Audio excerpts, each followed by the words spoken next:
ಪ್ರಶ್ನೆ ಕೇಳಿದ್ರೆ ಯಾರು ನಾನಾದರೆ ನಿಮಗೆ ಯಾಕಂದ್ರೆ ಹಸು ಮಗನಾಗಿ ಮಾಡಲು ಒಂದು ಕೆನೆಯಲ್ಲಿ ಹಾಲು ಇನ್ನೊಂದು ಕೆನೆಯಲ್ಲಿ ಎತ್ತರ ಪಳನೆ ಹೊಲಿತಾ ಇದೆ.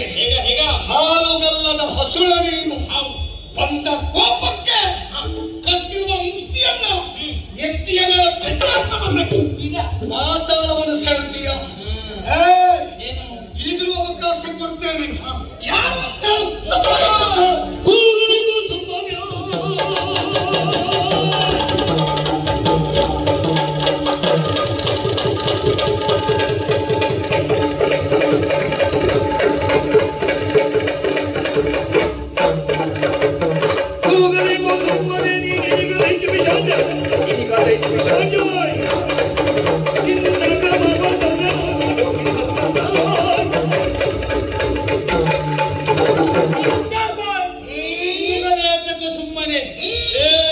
ನಿನ್ನ ಬೊಬ್ಬಾಟಕ್ಕೂ ನಿನ್ನ ಬೆದರಿಕೆಗೂ ನಿನ್ನ ಕೂಗಾಟಕ್ಕೂ ಹೆದರುವ ಮಗ ನಾನಲ್ಲ. ಒಳ್ಳೆಯ ಮಾತಿನಿಂದ ಹೇಳ್ತಾ ಇದ್ದೇನೆ. ಬಂದಿರುವಂತ ನೀನು